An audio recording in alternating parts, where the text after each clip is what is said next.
أنفسنا ومن سيئات أعمالنا من يهده الله فلا مضل له ومن يضلل فلا هادي له وأشهد أن لا إله إلا الله وحده لا شريك له وأشهد أن محمدا عبده ورسوله صلى الله تعالى عليه وعلى آله وصحبه وسلم تسليما كثيرا أما بعد فقد قال الإمام البخاري رحمه الله تعالى باب إذا جامع في رمضان ويذكر عن أبي هريرة رفعه من أفطر يوما من رمضان من غير علة ولا مرض لم يقضه صيام الدهر وإن صامه وبه قال ابن مسعود رضي الله عنه وقال سعيد بن المسيب والشعبي وسعيد بن جبير وإبراهيم وقتادة وحماد يقضي يوما مكانه। মহান আল্লাহর সমস্ত প্রশংসা যে আল্লাহ রাব্বুল আলামিন আমাদেরকে দ্বীনে ইসলামের দিকে হিদায়াত দান করেছেন এবং দ্বীন ইসলাম জন্মসূত্রে আল্লাহ রাব্বুল আলামিন আমাদেরকে দিয়েছেন। আলহামদুলিল্লাহ। সালাত এবং সালাম নাজিল হোক প্রিয় রাসূল সাল্লাল্লাহু আলাইহি ওয়াসাল্লামের উপর, যার মাধ্যমে আল্লাহ রাব্বুল আলামিন কত মানুষকে হেদায়াত করেছেন, জান্নাতের রাস্তা দেখিয়েছেন। আল্লাহুম্মা সাল্লি আলাইহি আল্লাহুম্মা বারিক আলাইহি। আজ জুমাবার 10ই রজব 1443 হিজরি মোতাবেক 11ই ফেব্রুয়ারি 2022 আমাদের ধারাবাহিক আলোচনা সহিহুল বুখারীর সিয়ামের পর্ব, রোজার পর্ব নম্বর 6।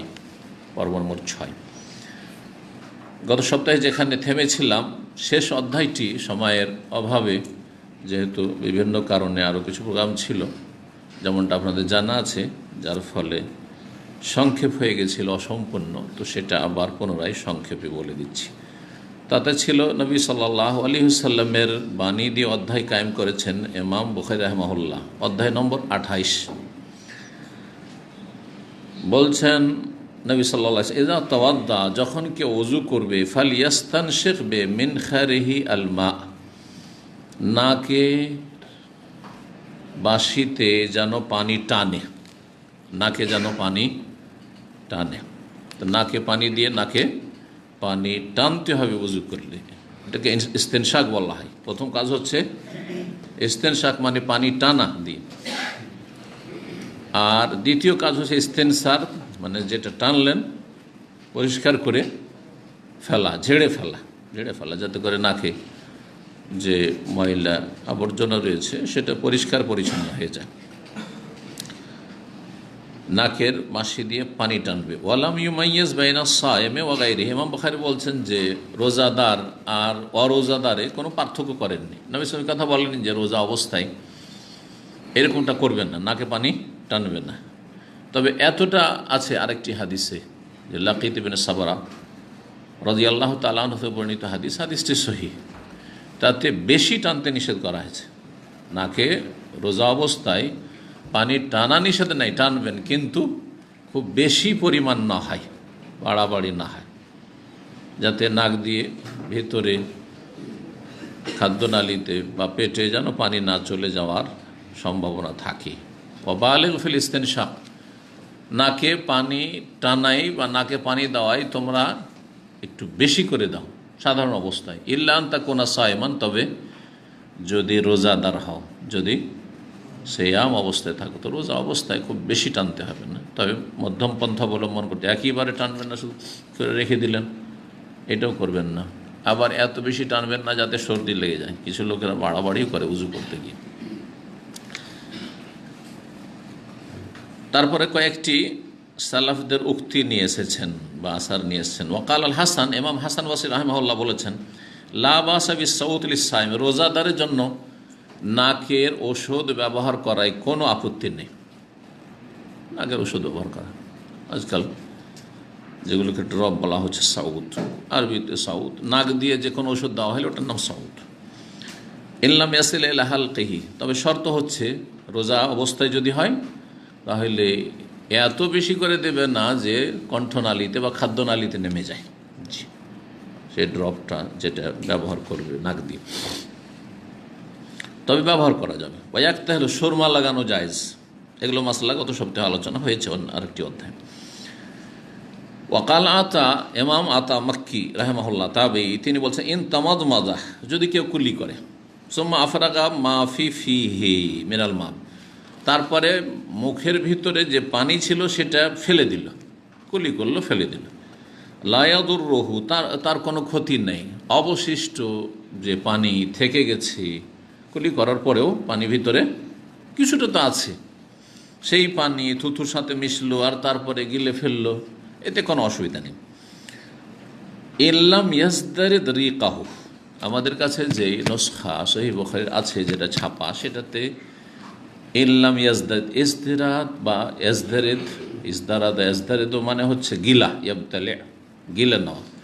এর বাহ্যিক অর্থ হবে যদি থুথু না গিলে তাহলে কোনো অসুবিধা নেই। অথচ তারপরে অমাজা বাকিয়া ফিফিহে, তার মুখে কী বা আর বাকি আছে, তার মানে কুলি করে ফেলে দিল, তারপরে একটু যে পানি আছে, পানির রস, সেটা এমন কোন পানি আছে, তার মানে এখানে আসলে যদি না গিলে নয়, যদি গিলে, এরকম হওয়া উচিত, না হলে অর্থ সেট হচ্ছে না। এই জন্য অন্য আরেকটি নুসখাই, কারণ বুখারীর পাণ্ডুলিপি অনেক রয়েছে, সেসব পাণ্ডুলিপি থেকে তাহকিক করে তারপরে বই কিতাবগুলো ছাপানো হয়েছে। তো কোনো প্রেস ছাপাতে গিয়ে কোনো নুসখার ওপর ভরসা করেছে, আর কোনো প্রেস ছাপাতে গিয়ে অন্য কোনো নুসখা পাণ্ডুলিপির ওপর ভরসা করেছে বা ওখান থেকে নিয়েছে। ওতে কিন্তু লাম শব্দটি, না শব্দটি নেই, তাতে আছে ইয়াজদারিদ রিকাহু, যদি থুথু গিলে নেই, কুলি করে ফেললো, গড়গড়া করলো, আর তারপরে মুখে তো রস আছে পানির কিছুটা, আর তাতে থুথু হইল, আর থুথু সহ গিললো, তো থুথুর সাথে পানিও আছে, এটা যদি গিলে নেই তো বলছে না তোরও কোনো ক্ষতি নেই। এটা হচ্ছে এমন কথা যাতে একটা কথা জানা যাচ্ছে বা মাসলা স্পষ্ট হচ্ছে। জি, অমাদা বাকিয়া ফিফি, আর মুখে বাকি আছে, কুলি করে ফেলে তারপরে এমন কোন বা পানি থেকে গেছে যে ওতে রোজার ক্ষতি হয়ে যাবে, এমন কিছু আছে, কোনো অসুবিধা নেই, এটা বেশি ঠিক, আল্লাহু আলাম। জি, কখনো কখনো আরবি ভাষাতে না থাকে কিন্তু নায়ের অর্থ হয় না, যদি এইরকম টেনে টুনে অর্থ করা যায় তো এই নুসখাটার অর্থটা সেট হবে, নাহলে হবে না। যেমন কোরআন আছে লা উকসিমু বিয়াউমিল কিয়ামা, আল্লাহ বলছেন, কিন্তু বাংলায় অনুবাদ দেখেন কি আছে, লা উকসিমু বিয়াউমিল কিয়ামা, আমি কিয়ামতের দিনের কসম করছি। তো লায়ের অর্থ তো না হয়, আমি কসম করছি না, তো অনুবাদ করলে ভুল হবে। লা উকসিমু বিহাযাল বালাদ, আল্লাহ বলছেন আমি এই নগরীর, মক্কা নগরীর কসম করছি, তো লায়ের অর্থ তো হলো না। এগুলোকে বলা হচ্ছে লা জায়দা, অতিরিক্ত লা নিয়ে আসা দরকারটা কি, বলবেন লা আর অর্থ নেবেন না, এটা বলা দরকার কি। আরবি ভাষাতে কিছু অলংকার আছে, শব্দ আসে কিন্তু অর্থ উদ্দেশ্য হয় না, শব্দগুলি উল্লেখ করা হয় কিন্তু অর্থ হয় না। যেমন ইংরেজিতে সাইলেন্ট বলে কিছু আছে না, নেই, লিখছেন একটা অক্ষর লেখা আছে কিন্তু এটা উচ্চারণ হয় না।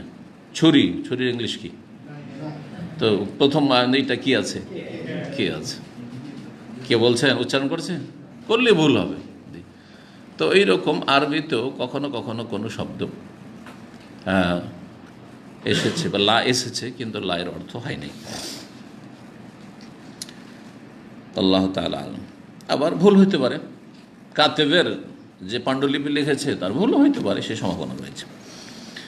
তারপর আরেকটি মাসলা বলছেন, ফাইনিস দারাদা রিকাল ইলকি, যদি কোন ব্যক্তি আঠার থুথু গিলে নেই, ইলক প্রাচীন যুগে আঠাকে বলা হইত, আঠার থুথু গিলে নেয়, তার মানে আঠা মানুষ চাবায়, এটা মানুষের অভ্যাস প্রাচীন যুগ থেকে ছিল, আঠা চিবানো, গাছের আঠা। আপনারা কেউ খেয়েছেন কোনো গাছের আঠা? কোনোদিন খাননি? হ্যাঁ, কোন গাছের? আমরা ছোটকালে বাবলা গাছ বা বাবুল গাছ বলা হয়, কি বলেন আপনারা? বাবলা, হ্যাঁ বাবুলা, মাশাআল্লাহ, বাংলাতে বাবুলা, উর্দুতে বাবুল বলা হয়। তো এক এক জায়গায় এক এক রকম ভাষা প্রয়োগ আছে, সেজন্য দুটোই বললাম। বাবলা গাছ দেখেছেন? জি, বাবলা গাছে যে আঠা হয় সে আঠা শক্ত আঠা হয়। আর ছোটোকালে আমরা, বাবলা গাছ অনেক বেশি ছিল আমাদের এলাকায়, মামার বাড়িতে ছোটোতে লেখাপড়া করেছি, সেখানে আমাদের মামাদের জমিতে অনেক বাবলার গাছ, আর সুন্দর সুন্দর আঠা চিবাচ্ছে, সবাই চিবাচ্ছে, আমরাও দেখা দেখি চিবাচ্ছি। ওটা যেন আজকালকার যুগের চিংগামের মতো। আর চিংগামটা যে তৈরি হয়েছে আজকাল, হ্যাঁ, এই যুগে, আধুনিক যুগে, সেটাও এক ধরনের আঠা। কারণ কিছুক্ষণ চিবানোর পরে সেটা যদি ভালো করে না ফেলতে জানেন তো কী যে হবে আল্লাহ জানে, কিসে লাগবে, তাই না? আর এক মুসিবত এটা।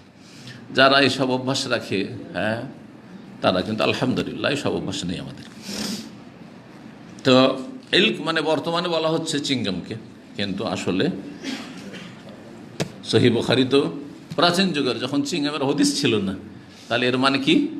আঠা। কোনো ব্যক্তি আঠা চিবাইল, চিংগামের মুশকিলটা হচ্ছে তাতে কি আছে? সুগার আছে, মিষ্টি আছে। এখন মিষ্টিটা, রসটা যদি যায় সেটা একটু আপত্তিকর, না হলে এমনি আঠাকেও চিবালো। ফাইনিস দ্বারা দা রিকাল এলকে, কেউ যদি আঠার থুথু গিলে নেই, আঠাটা চিবালো আর তারপরে থুথুটা গিলে ফেললো, লা আকুলো, তাতে কি সিয়াম, রোজা নষ্ট হবে কি না? বলছে লা আকুলো ইন্নাহু ইফতির, আমি বলবো না যে তাতে সিয়াম নষ্ট হয়ে যাবে, রোজা ভঙ্গ হয়ে যাবে, কিন্তু সতর্কতা অবলম্বন করতে হবে। কি বলছেন?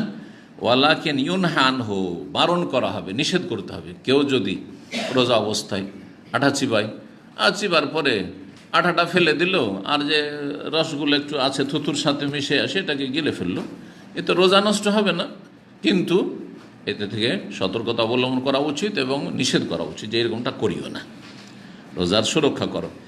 ফাইনিস্তার সারা ফাদাখালাল মা ও হালকাহু, আরেকটি মাসলা বলছেন, একজন লোক নাকে পানি দিল, তারপর নাক ঝেড়ে ফেললো, কিন্তু নাকে পানি দিতে গিয়ে দেখেন ইস্তেনসার শব্দটি এখানে এসে রা দিয়ে, যদি এর মানে হচ্ছে নাক ঝেড়ে ফেলা, কিন্তু এখানে নাকে পানি নিল তারপর ঝাড়লো, তো তাতে কি হলো? নাকে পানি দিতে গিয়ে পানি দিয়েছে আর হঠাৎ করে অনিচ্ছাকৃত ভিতরে চলে, কণ্ঠনালীতে চলে গেছে। লাভ আসা, বলছে কোনো ক্ষতি নেই, কোনো ক্ষতি নেই। কেন ক্ষতি নেই? বলছে লিআন্নাহু লা ইয়ামলিক, কারণ সেই ব্যক্তি স্বেচ্ছাই করেনি, সে এর মালিক না। যদি স্বেচ্ছাই করে এরকম যে আমি এদিক দিয়ে দেবো, এত করে পানি দেবো যে এদিকে যেন কিছুটা পানি, খুব পিপাসা লেগেছে, আমি একটু পানি দিয়ে পিপাসা দূর করতে পারি, তাহলে তো সিয়াম নষ্ট হয়ে যাবে। কিন্তু এখানে অনিচ্ছাকৃত, এর ওপর অনেক মাসাইল আপনি কিয়াস করতে পারবেন, যেমন পুকুরে, নদীতে সাঁতার কাটতে গিয়ে রোজাদারদের হঠাৎ করে এক ঢোক পানি খেয়ে নিল, ভালো মতন, এক অল্প স্বল্প না, কিন্তু ইচ্ছা করে খায়নি, তাহলে তাতে রোজা নষ্ট হবে না। যেমন ভুলে গেলে, তো ভুলে যাওয়া ওই রকম অনিচ্ছাকৃত, মনে আছে যে আমি রোজা আছি, কিন্তু পানিটাকে যে পানি গিলবো না এটা থামতে পারলো না, হঠাৎ করে কি করলো? অনিচ্ছাকৃত পানি গিলে ফেললো বা ভিতরে ঢুকে গেল সাঁতার কাটতে গিয়ে, অথবা কেউ সাঁতার জানে না আর নদীতে ডুবতে যাচ্ছে, আর তারপরে অনিচ্ছাকৃত, ইচ্ছা করে গেলে না, কিন্তু অনিচ্ছাকৃত, সাঁতার জানে না, ও ডুবছে, তাড়াতাড়ি করে তাকে ওঠানো হলো, কিন্তু তাতে বেশ কয়েক ঢোক পানি খেয়েই ফেলেছে। তাহলে যেহেতু সে ইচ্ছা করে ওই পানি খায়নি, তার রোজা নষ্ট হবে না। তারপরে ইমাম বুখারী রাহিমাহুল্লাহ বলছেন, বা 29 নম্বর অধ্যায়ে, বাবুন, এই অধ্যায় হচ্ছে ইযা জামা ফি রমজান, রমজান মাসে কেউ যদি সহবাস করে ফেলে, রমজান মাসে মানে রাত্রে না দিনে? রাত্রে জায়েজ কি না? জায়েজ। একসময় ছিল না জায়েজ, একসময় রমজানের রাতেও জায়েজ ছিল না। তাহলে আল্লাহ আমাদের উপর কত রহম করেছেন যে অনেক মানুষ আছে যারা গোটা রমজান বরদাস্ত করা অসম্ভব কথা। আপনাদের মতো অনেকে যারা প্রবাসী ছুটি যাচ্ছেন, যদি রমজান মাসে সবাস করা যাবে না, তো রমজান মাসে কেউ হয়তো বাড়ি যেতেন না, দেশে যাব না রমজান মাসে, কারণ তো স্ত্রীর কাছেই যেতে পারবো না, বিপদ। রমজান মাসে কেউ যদি সহবাস করে ফেলে, মানে সিয়াম অবস্থায় দিনে, কয়েকটি আসার নিয়ে এসছেন। ওয়ায়ুযকারু আন আবি হুরায়রাতা, উল্লেখ করা হয়েছে বা উল্লেখিত হয়েছে আবু হুরায়রা রাদিয়াল্লাহু তাআলা আনহু থেকে, রাফাহু, তিনি হাদিসটি মারফু বর্ণনা করেছেন, মানে তিনি বলেছেন যে রাসূলুল্লাহ সাল্লাল্লাহু আলাইহি ওয়াসাল্লাম বলেছেন, এইরকম রাসূলুল্লাহ সাল্লাল্লাহু আলাইহি ওয়াসাল্লাম বলেছেন, এটা হচ্ছে মারফু হাদিস। নবী সাল্লাল্লাহু আলাইহি সাল্লামের সাথে যদি কোনো কথা কাজকে সম্পৃক্ত করা হয়, ওই হাদিসের নাম হচ্ছে মারফু। আর যদি কোনো সাহাবীর সাথে সম্পৃক্ত করা হয়, তো ওই হাদিসের নাম হচ্ছে মওকুফ। কিছুই জানেন না সব, আমি বলবো নাকি? কি ওই হানফিদের নিয়ত পড়ছেন নাকি? ইক্তাদাইতু বিহাযাল ইমাম, যে শাইখের আমরা ইক্তেদা করছে, আমরা কিছু বলবো না, ও শাইখই বলবে, শাইখই পড়বে, সব কিছু তো শেয়ার করে দেন। হ্যাঁ, আর যদি তাবেঈর সাথে সম্পৃক্ত করা হয়, যেমন বলা হবে এখানে সামনে, সাঈদ ইবনে মুসাইয়্যিব কথা বলেছেন, তিনি আমল করেছেন, তো ওর নাম হচ্ছে মাখতু, মনে রাখেন 3 রকমের হাদিস। মারফু, রাফাহু ইলা নবী সাল্লাল্লাহু আলাইহি ওয়াসাল্লাম পর্যন্ত পৌঁছেছে। মওকুফ আলা সাহাবী, সাহাবী পর্যন্ত, সাহাবীর কাছে গিয়ে থেমে গেছে। ওয়াকাফা ইয়াকফা মানে থেমে যাওয়া। আর মাখতু মানে বিচ্ছিন্ন, ও তাবেঈর কাছেই বিচ্ছিন্ন থেকে গেছে, সাহাবী পর্যন্ত পৌঁছেনি, নবী সাল্লাল্লাহু আলাইহি ওয়াসাল্লামের কাছে পৌঁছা তো দূরের কথা। জি হ্যাঁ, এই 3 রকমের সহিহ হইতে পারে, আবার জয়ীফ হইতে পারে। নবী সাল্লাল্লাহু আলাইহি ওয়াসাল্লাম সম্পৃক্ত করা হচ্ছে, কিন্তু সনদ দুর্বল হইতে পারে। সুতরাং মারফু হাদিসও জয়ীফ হইতে পারে, মওকুফও জয়ীফ হইতে পারে। আবু বকর সিদ্দিক থেকে বয়ান করা হচ্ছে, ওমর থেকে বয়ান করা হচ্ছে, আলী থেকে বয়ান করা হচ্ছে। এই যে বয়ান করেছে যারা, তাতে ভেজাল থাকতে পারে, হ্যাঁ, দুর্বলতা থাকতে পারে। সুতরাং মওকুফ হাদিসও দুর্বল হইতে পারে। সাহাবের দোহাই দিয়ে দিলেন মানে সহি হয়ে গেলে এমন জরুরি নয়, সনদটা ঠিক আছে কিনা তার ভিত্তি করে বলতে হবে যে হাদিস সহি না জয়ীফ। তাহলে মারফু, মওকুফ, মাকতু 3 রকমেই সহি হইতে পারে, আবার জয়ীফ হইতে পারে। যেমন আমরা বলি যে সাঈদ ইবনে মুসাইয়্যিব থেকে সহি সূত্রে প্রমাণিত, হাসান বসরি রাহিমাহুল্লাহ থেকে রাহিমাহুল্লাহ জামিয়ান সহি সূত্রে প্রমাণিত, তার মানে সনদ সহি এত দূর পর্যন্ত যে তাবেই পর্যন্ত পৌঁছেছে। কিন্তু এই কথাটি নবী সাল্লাল্লাহু আলাইহি ওয়াসাল্লামের এই কথা বলতে পারবো না। জি, এ হচ্ছে 3 রকমের হাদিস। আবু হুরায়রা রাদিয়াল্লাহু তাআলা কি করেছেন? মারফু বর্ণনা করেছেন, মানে বলেছেন যে নবী সাল্লাল্লাহু আলাইহি ওয়াসাল্লাম এই কথা বলেছেন। জি, এখানে লক্ষণীয় যে ইউজকার, ইমাম বুখারী কিন্তু শব্দটা কি চয়ন করেছেন, উল্লিখিত হয়েছে, হ্যাঁ, আলোচনা করা হয়েছে। যাকারা ইউজকার মানে আলোচনা করা, উল্লেখ করা, ঠিক আছে, উল্লেখ করা হয়েছে মজহুলের সেগা, অ্যাক্টিভ নয়, প্যাসিভ। জি, মজহুলের সেগা বলা হয়ে থাকে। কথাটি শক্তিশালী না দুর্বল? হ্যাঁ, খুব আসল দুর্বল কথা। হ্যাঁ, বর্ণিত হয়েছে, কথাটি দুর্বল, কিন্তু অমোঘ বর্ণনা করেছেন শক্তিশালী, ঠিক আছে। তো এইখানে দেখেন ইমাম বুখারী রাহিমাহুল্লাহ কিন্তু ইঙ্গিত করে দিয়েছেন যে উল্লেখ করা হয়েছে বা বর্ণিত হয়েছে আবু হুরায়রা থেকে, তার মানে হাদিসটি জয়ীফ, হাদিসটি জয়ীফ, দুর্বল। জি, আসছে কেন জয়ীফ আমি সংক্ষেপে বলবো। হাদিসটা কি বলছেন? মান আফতার ইয়াওমান মিন রমাদান, রমজান মাসের একদিন কেউ যদি সিয়াম নষ্ট করে, সিয়াম ভঙ্গ করে, একটা দিন সিয়াম নষ্ট করলো, মিন গায়রি ইল্লাতিন ওয়ালা মারাদ, কোন রকমের রোগ, হ্যাঁ, ছিল না। ইল্লাতুন মানে রোগ, আর ইল্লা মানে আবার কারণও হয়। তো যেহেতু মারাদ শব্দটি আসছে, মারাদ মানে রোগ হয়, তাহলে ইল্লা মানে এখানে আমরা কারণ বলবো, সাবাব। বিনা কারণে মানে শরঈ কারণ নেই। শরঈ কারণ কি? হয় অসুস্থ হওয়া, আর না হলে সফরে থাকা। ও সফরেও ছিল না আর অসুস্থ না। যদি কেউ রমজান মাসের একটা সিয়াম রোজা কি করে, ভঙ্গ করে, আফতার মানে ভঙ্গ করা, তারপরে যদি কাজা করে, তো লাম ইয়াকদিহি সিয়ামুদ দাহর, সারা জীবনের সিয়াম এই কাজা পূরণ করতে পারবে না। ওয়াইন সামাহু, সারা জীবন ধরে যদি রোজা রাখে, সিয়াম পালন করে। তো আসলে কি এমনটা? সে গুনাহগার। যেই ব্যক্তি বিনা কারণে রমজান মাসের ফরজ সিয়াম নষ্ট করলো, ভঙ্গ করলো, সেই ব্যক্তি গুনাহগার। শুধু গুনাহগার বললে হবে না, কাবিরা গুনাহগারি। সেই ব্যক্তি ফাসিক, সেই ব্যক্তি পাপিষ্ঠ, সেই ব্যক্তি হারাম কাজ করলো। কিন্তু সে, তার সমাধান তো একটা আছে। সমাধান কি? সমাধান হচ্ছে যে কাজা করবে, কাজা করবে। সফরে ওজর ছিল, আল্লাহ অনুমতি দিয়েছে যে রোজা রাখিও না, পরে রাখিও। অসুস্থ অবস্থায় শরীয়তে ওজর গ্রহণযোগ্য, ঠিক আছে, সুস্থ হইলে কাজা করে নিবে। কিন্তু না অসুস্থ না সফরে, রোজা ভঙ্গ করে দিল, তাহলে কি করবে? সমাধান কাফারা দিবে, কাজা করবে, কাজা করবে। যে কয়টা ছেড়েছে, ভঙ্গ করেছে, সেই কয়টা পুরা করার নাম হচ্ছে কাজা। একটি ছেড়েছে, একটি পুরা করে, দুটো ছেড়েছে, দুটো, 10টা ছেড়েছে, 10টা কাজা করলো। আর যেহেতু বিনা কারণে শরীয়তে তার অনুমতি ছিল না, সে সিয়াম ভঙ্গ করেছে, সুতরাং সে তওবা করবে। কাবিরা গুনাহ করেছে, সে কি করবে?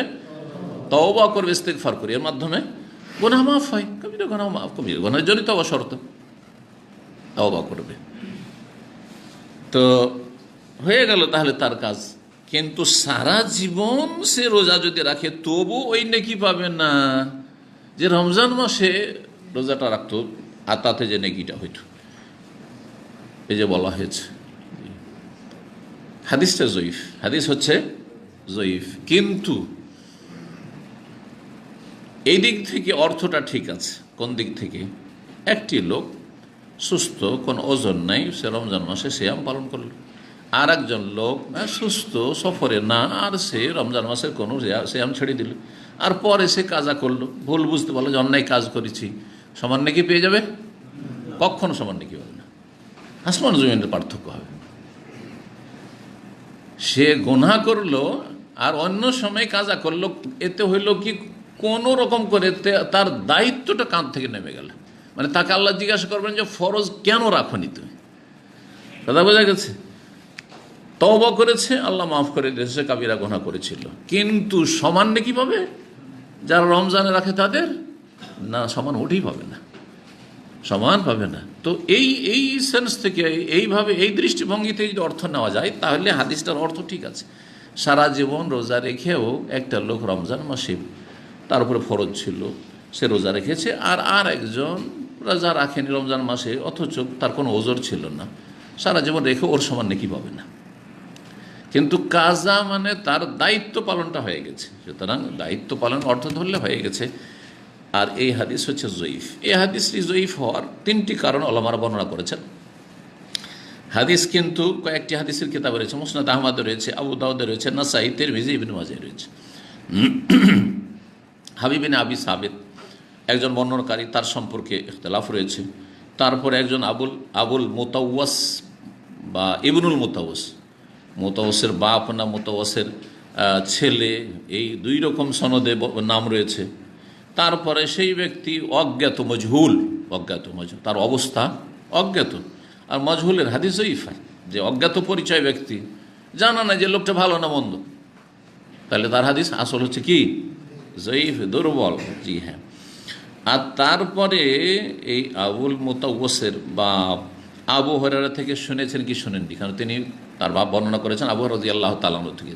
আবু রাদিয়াল্লাহু তাআলার সাথে দেখা সাক্ষাৎ হয়েছে কি না, হাদিস শুনেছেন কি না, না এমনি বয়ান করেছে, মাঝখানে একটা গ্যাপ আছে হয়তো, এখানে আর একটি সন্দেহর বিষয় কাজ করছে। সুতরাং এখানে হাদিস মুনকাতি ও বিচ্ছিন্ন হওয়ার সম্ভাবনা রয়েছে। যাই হোক, হাদিস এক কথায় জয়ীফ, হাদিস হচ্ছে জয়ীফ। জি। তারপরে বলছেন ওয়াবিহি কালা ইবনে মাসউদ, আর এই কথাই বলেছেন ইবনে মাসউদ রাদিয়াল্লাহু তাআলা, মানে এইরকমই হাদিস বর্ণনা করেছেন ইবনে মাসউদ রাদিয়াল্লাহু তাআলা, বা নিজে বলেছেন। তো আবু হুরায়রা যেটি বর্ণনা করেছেন সেটা নবী সাল্লাল্লাহু আলাইহি ওয়াসাল্লাম সম্পৃক্ত করেছেন কি, যে কেউ যদি রমজান মাসে বিনা ওজরে রোজা ছেড়ে দেয় আর সারা জীবন রোজা কাজা করে, তবু ওই নেকিটা পাবে না, বা সেই কাজা হবে না। ইবনে মাসউদ রাদিয়াল্লাহু তাআলা থেকে হাদিসটি মওকুফ রয়েছে, এখানে মারফু না, নবী সাল্লাল্লাহু আলাইহি ওয়াসাল্লাম সম্পৃক্ত করেননি। তিনি বলেছেন যে একজন লোক রমজান মাসে বিনা কারণে রোজা ছেড়ে দিল, আর তারপরে সে সারা জীবন যদি রোজা রাখে, তাহলে সেই তার কাজা পুরা করতে পারবে না। তো এটি মওকুফ হাদিস, এবং ইমাম বাইহাকি রাহিমাহুল্লাহ তার সুনানে বাইহাকিতে হাদিসটি সনদ সহ বর্ণনা করেছেন। তারপরে ইমাম বুখারী বলছেন ওয়াকালা সাঈদ ইবনে মুসাইয়িব, প্রখ্যাত তাবি সাঈদ ইবনে মুসাইয়িব রাহিমাহুল্লাহ, ইমাম শাবি, আমের আশ-শাবি, তিনিও প্রখ্যাত তাবেঈ মুহাদ্দিস। ও সাঈদ ইবনে জুবাইর, তিনিও বড় ইমাম মুহাদ্দিস রাহিমাহুল্লাহ। ও ইব্রাহিম নাখি, এখানে ইব্রাহিম নাখই আবু হানিফা রাহিমাহুল্লাহর ওস্তাদের ওস্তাদ, দাদা ওস্তাদ, দেশের ভাষায় দাদা হুজুর, হ্যাঁ তাই না, দাদা হুজুর, আবু হানিফার কি দাদা হুজুর। জি। ও কাতাদা, এবং ইমাম কাতাদা, তিনি প্রখ্যাত তাবেঈ। ও হাম্মাদ, এই হাম্মাদ ইবনে আবি সুলাইমান, জি, উনি হচ্ছেন ইমাম আবু হানিফা রাহিমাহুল্লাহর সরাসরি ওস্তাদ। ইমাম তিরমিজি তার তিরমিজি কিতাবে এক জায়গায় বলেছেন লাউলা হাম্মাদুন লাকান আহলুল কুফা বিগাইরি হাদিসিন, হাম্মাদ যদি না থাকতো একজন মুহাদ্দিস কুফাতে, ওই একজনই মুহাদ্দিস ছিল কুফাতে, যদি তিনি না থাকতেন তো আহলে কুফা বিনা হাদিসেই থেকে যেত, মানে হাদিসের কোনো হদিসই পেত না, মানে হাদিসই জানতো না, হাদিস শেখার কোনো সুযোগ ছিল না। তখন এমনটা ছিল না যে ওই রকমের যুগে হাম্মাদ সুলাইমান, যে কি বলছে আবু হানিফা রাহিমাহুল্লাহর ওস্তাদ, ওই জামানায় এই হাদিস চর্চার জন্য সফর করা এক দেশ থেকে এক দেশ, এই প্রচলনটা শুরু হয়নি। যেমন ইমাম বুখারীর যুগে শুরু হয়েছে, ইমাম মুসলিমের যুগে শুরু হয়েছে। ইমাম বুখারী রাহিমাহুল্লাহ সেই বুখারা থেকে এসেছেন প্রথম ইরাকে, বাগদাদ, বাসরা, কুফা, তারপরে দামেস্কে গেছেন, মিশর গেছেন, মক্কা মদিনায় এসেছেন, দীর্ঘ সময় মক্কা মদিনায় ইমামদের কাছে হাদিস শিখেছেন। এমনকি ইয়ামান, সানা, ইয়ামানের রাজধানী গেছে। এতগুলি শহর সফর করে করে যেখানে যে হাদিস যার কাছে পেতেন ওনার কাছ থেকে লিখে নিতেন এবং মুখস্থ করে শিখতেন। ইমাম আবু হানিফা রাহিমাহুল্লাহর জামানাটা ছিল ওই জামানায় এত চর্চা শুরু হয়নি। জি, যেমন আরব দেশে এসে লেখাপড়া, এটা বোঝানোর জন্য এই উদাহরণটা দিতে পারি। আরব দেশে এসে লেখাপড়া করা ইন্ডিয়া বাংলাদেশ থেকে, এটা আজকে থেকে 40 বছর আগে, 50 বছর আগে ছিল না। 40 বলবো না, আরেকটু চলে যেতে হবে পিছনে, হ্যাঁ 50 বছর ধরে। কারণ মোদি ইউনিভার্সিটির বয়স মোটামুটি 50-এর একটু বেশি হয় মনে হয়, 50 থেকে 60-এর ভিতরে আছে। তো তার আগে আরবের এলমের সাথে আমাদের দেশের আলেমদের কোনো যোগাযোগ ছিল না, যার ফলে ইবনে তাইমিয়া রাহিমাহুল্লাহর কিতাব সম্পর্কে কিছুই জানতো না। ইবনুল কাইয়িম রাহিমাহুল্লাহর কিতাব সম্পর্কে কিছুই জানতো না। তাওহীদ আল আসমা সিফাত সম্পর্কে একেবারে শোচনীয় অবস্থা ছিল, অনেক ভুলভাল ছিল। আর তারপরে আপনার এই জন্য মেলা বেদাত বড় বড় আলেমরা করে গেছে, আহলে হাদিস আলেমরা করে গেছে। যেমন সম্মিলিত মোনাজাতের বেদাত আহলে হাদিস আলেমরা করে গেছে। কারণ ইবনে তাইমিয়া রাহিমাহুল্লাহ প্রথম বলেছেন যে তার কিতাবে যে এটা তো বেদাত, কোথাও তো নাই। ইবনে তাইমিয়ার মাজমুয়া ফাতোয়া ছাপেনি পাণ্ডুলিপি কে পড়ে? হাতের লিখা।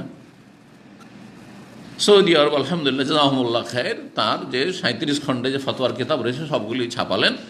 আর যখন সৌদি আরবের শাসক গোষ্ঠী বা উলামা ইকরামরা এই কিতাবগুলি ছাপালেন, তখন হাতের নাগালে আসলো। তারপরে বেশ কিছু গবেষক আমাদের আহলে হাদিস প্রথম বলা শুরু করলেন যে এই তো মোনাজাত সম্মিলিত ফরজ সালাতের পরে এটা বেদাত। তখন খুদ আহলে হাদিসের অবাক, আরে কি বলছে? কেন হাজার হাজার আহলে হাদিস আলেম সবাই দোয়া করে যাচ্ছে, মোনাজাত করে যাচ্ছে, আমাদের চোখের সামনে এগুলো আমরা সারা জীবন করেছি, আমাদের ওস্তাদরা করেছে। আর তারপরে একজন প্রথম, যেমন আমাদের এলাকা প্রথম একজন বললেন বিদাত, সবাই ওকে হেও প্রতিপন্ন করে, এই আবার কোন ফতোয়া নিয়ে আসলো যা মোনাজাত নেই। কথা বুঝতে পেরেছেন? কিন্তু এখন এ কথা আর বলবে না যে আবার কোন কিছু নিয়ে আসলো। সে গায়ের জোরে কোনো কোনো এলাকায় চালাচ্ছে এই বেদাতকে এক শ্রেণীর লোকেরা, কিন্তু এই কথা বলার ক্ষমতা নেই যে এটা আবার কোন নতুন ফতোয়া নিয়ে আসলো। কারণ এটি হচ্ছে আসল যে নবী সাল্লাল্লাহু আলাইহি ওয়াসাল্লাম সাহাবায়ে কেরাম কেউ ফরজ সালাতের পরে একসাথে মোনাজাত করেনি যে ইমাম দোয়া করবেন আর মুখ দিয়ে শুধু আমিন আমিন বলবে, একদিনও করেননি নবী সাল্লাল্লাহু আলাইহি ওয়াসাল্লাম। জি, কিন্তু তা কি গবেষণা ছিল না? দেখা দেখি আমাদের এত বড় বড় ওস্তাদরা, আমরা কি ওদের কাছে, তারা করে এসছেন ওই রকম অবস্থা। জি, তো কি বলেছেন ইমাম তিরমিজি যে যদি হাম্মাদ ইবনে আবি সুলাইমান না হতেন তাহলে কুফার লোকেরা বিনা হাদিসে থেকে যেত। আর কুফার ইমাম হচ্ছেন ইমাম আবু হানিফা রাহিমাহুল্লাহ। ফিকহের ক্ষেত্রে বলেছেন হাম্মাদ মুহাদ্দিস হাদিসও চর্চা করতেন, কিন্তু ফিকহের তিনি ইমাম ছিলেন। আর জাবের জৌফি সম্পর্কে ভুল বলছি, সংশোধন করে দিই, লাউলা জাবেরুল জৌফি লাকানা আহলুল কুফা বেগাইরে হাদিসিন। ইমাম জাবের জৌফি যদি না হইতেন তাহলে আহলি কুফা বিনা হাদিসে থেকে যেত। ওয়ালাউলা হাম্মাদুল লাকানা আহলুল কুফা বেগাইরে ফিকহিন। আর হাম্মাদ না হইলে কুফাওয়ালারা ফেকা ছাড়া থেকে যেত, মানে দিনের ফিক জ্ঞান হাসিল করতে পারতো না। তো ফিকার ইমাম ছিলেন। ইমাম আবু হানিফার ওস্তাদ ছিলেন বিশিষ্ট ওস্তাদ ইমাম হাম্মাদ রাহিমাহুল্লাহ। এই 6 জন তাবি, সকলে তাবি কিন্তু, সাঈদ ইবনে মুসাইয়্যিব, ইমাম শাফি, সাঈদ ইবনে জুবাইর, ইব্রাহিম নাখঈ, কাতাদা আর হাম্মাদ। কয়জন? 6 জন। 6 জনই তাবি এবং বিখ্যাত তাবি। তারা বলেছেন যে কেউ যদি রমজানের সিয়াম ভঙ্গ করে তাহলে কি করবে? ইয়াকজি ইয়াওমান মাকানাহু, তার বদলে তার জায়গায় একদিন নষ্ট করেছে, একদিন কাজা করবে। একদিন কি করবে? কাজা করবে। যদি পানাহারের মাধ্যমে কাজা করে, রোজার দিনে খেয়ে নিয়েছে, ঠিক আছে, পান করে নিয়েছে, বা রোজা ভাঙার যেগুলি কারণ রয়েছে সহবাস ছাড়া বীর্যপাত করে দিয়েছে, হস্তমৈথুন করেছে, তাহলে তো এই ফতোয়া ঠিক আছে যে একটা রোজা নষ্ট করেছে, এক রোজার বদলে একটা রোজা কি করবে? কাজা করবে। আর যেহেতু অপরাধ করেছে আর অপরাধের সংশোধন হচ্ছে তওবা, সুতরাং তওবা করবে। তাহলে কয়টা হইল? 2টো হইল। কিন্তু এখানে একটা শুধু সংশয় থেকে যাচ্ছে যে ইমাম বুখারী অধ্যায় কায়েম করেছেন অন্যরকম। তিনি কি বলছেন? এই অধ্যায় হচ্ছে এজা জামা ফি রমজান মাসে যদি সহবাসে লিপ্ত হয়, রমজান মাসে সহবাসে, তো সহবাসে লিপ্ত হলে কি কাজা যথেষ্ট? কি করতে হবে? তার জন্য সঠিক মতে কাফারাও দিতে হবে। তা সেই ক্ষেত্রে কেউ যদি সহবাসের মাধ্যমে রমজানের রোজা নষ্ট করে তাহলে 3টি কাজ করতে হবে। একটা হচ্ছে যেই সিয়াম নষ্ট করেছে সিয়ামটা কাজা করা, একদিন নষ্ট করেছে একদিন কাজা করবে। দ্বিতীয় হচ্ছে কাফারা দেওয়া, যেই কাফারা মানে শক্ত কাফারা, কাফারা মকার সবচেয়ে শক্ত কাফারা হচ্ছে এই কাফারা, জি, একটি গোলাম স্বাধীন করা, না হলে 60 দিন একাধারে রোজা রাখা, সিয়াম পালন করা, না হলে 60 মিসকিনকে খাওয়ানো। এর চাইতে বড় কাফারা নেই, যে এটা সবচেয়ে শক্ত কাফারা। এর নিচে কাফারা আছে 10 মিসকিনকে খাওয়ানো, আছে না নেই? 3 দিন রোজা রাখা, আছে না নেই? জি। তো এটা হচ্ছে জমহুর অধিকাংশ আইম্মায়ে কেরামদের মত। কয়টি কাজ হলো? 3টি বলা হয়নি মনে হয়, না বলেছি? 2টি বললাম। আর তৃতীয় তওবা করা, তওবা করা, কাজা করা, কাফারা দেওয়া। কিসের ক্ষেত্রে? সহবাসের ক্ষেত্রে। জি। তো এই 6 জন তাবেঈর কথাটিকে কোন ক্ষেত্রে লাগাবো? সহবাসের মাধ্যমে যদি রোজা নষ্ট করে সেই ক্ষেত্রে কি প্রযোজ্য? কেউ কেউ বলেছেন এটাই, যে তাদের মত এটা ছিল। এটা অধিকাংশ আইম্মায়ে কেরামের মত না, কিন্তু দেখেন অনেক মাসাইলে সাহাবায়ে কেরামদের মধ্যে ইখতিলাফ ছিল, অনেক মাসাইলে ইখতিলাফ ছিল তাবেঈনদের যুগে, কিন্তু পরবর্তীকালে ইখতিলাফ হয়তো নেই, আর ইখতিলাফ শেষ হয়েছে কখনো কখনো। কখনো ইখতিলাফ শেষ হয়নি, কিন্তু যারা বলেছেন তারা উল্লেখযোগ্য আর কেউ না। 4 ইমামের কেউ বলেনি, আবু হানিফা বলেন, শাফি বলেননি, মালিক বলেন, আহমদও বলেন। যেমন এই মাসলায় কেউ যদি সহবাসের মাধ্যমে রোজা নষ্ট করে তাহলে আবু হানিফা, শাফি, মালিক, আহমদ 4 ইমামের নিকটে, এমনকি আহলে হাদিস মুহাদ্দিসিন সকলে কি বলছেন? যে 3টি কাজ করতে হবে, যেমনটা বললাম। ঠিক আছে, তাহলে এর বিপরীত ফতোয়া হচ্ছে এই 6 জন তাবেঈর। তাদের ফতোয়া কি?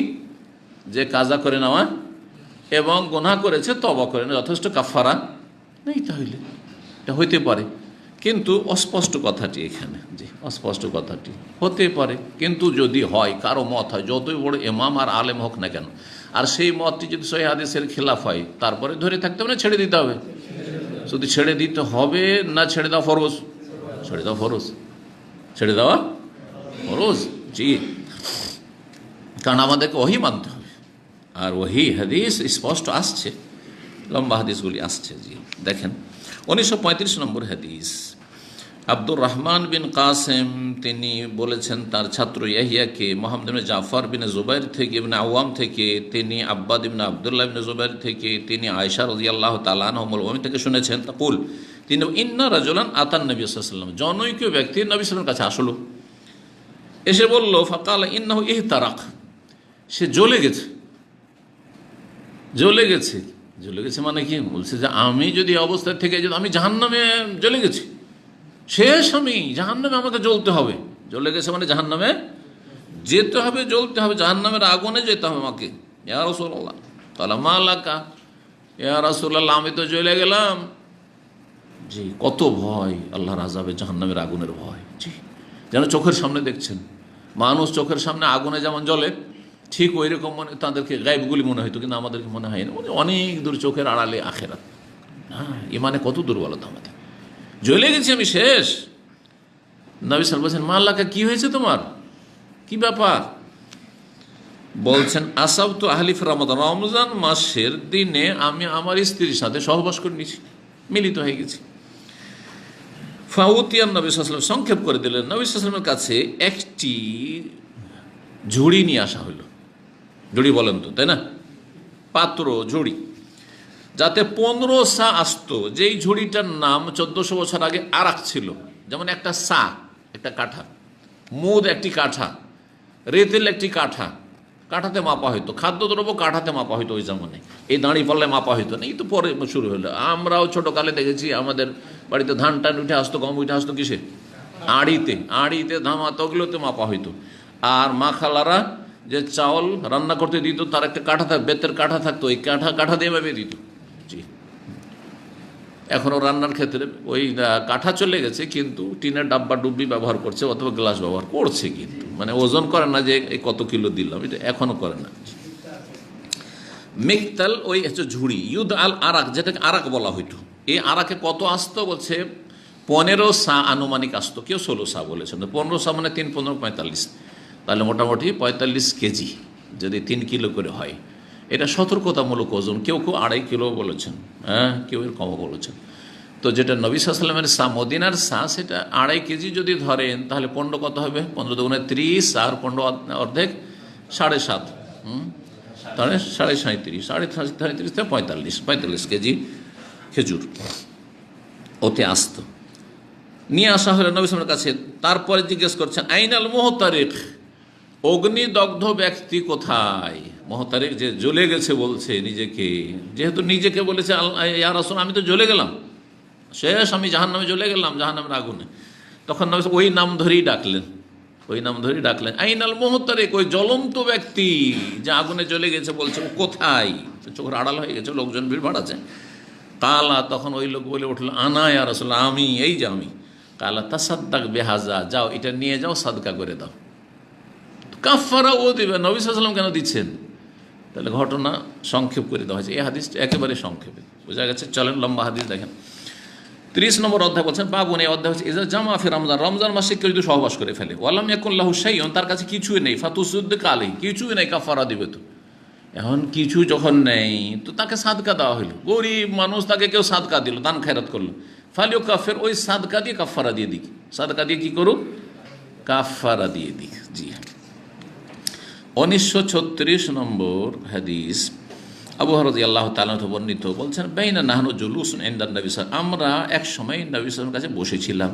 ইজ জাহু রাজুলুন, জনৈক ব্যক্তি আগমন করলো, ফাকাল, এসে বলে, ইয়া রাসূলাল্লাহ হালাকতু, আমি তো ধ্বংস হয়ে গেছি, আমি তো ধ্বংস হয়ে গেছি। ওখানে আসলো যে এহতারাক বা ইহতারাক, তো আমি জ্বলে গেছি, আর এখানে আসছে ধ্বংস হয়ে গেছি। তো ওই সাহাবীকে কয়েকটা শব্দ বলেছেন, একটা বলেছেন। এইটাকে বলে রেওয়ায়াত বিল মানা। শব্দটা অনেক বর্ণনাকারী হয়তো মুখস্থ রাখেননি, কিন্তু ভাবটা মনে আছে। ধ্বংস হয়ে গেলাম, ধ্বংস হয়ে গেলাম মানে জাহান্নামে জ্বলা হচ্ছে, সবচেয়ে বড় ধ্বংস হয়ে যাওয়া। অথবা জ্বলে গেলাম, আমি তো আগুনে জ্বলছি, জাহান্নামের আগুনে যেতে হবে আমাকে। জি আল্লাহু আকবার। হালাক তো কালা, মাল্লাকা, কি হয়েছে তোমার? কালা ওয়াকাতু আলা ইমরাতি ওয়া আনা সাইম, আমি রোজা অবস্থায়, সিয়াম অবস্থায় আমার স্ত্রীর সাথে সহবাস করে ফেলেছি।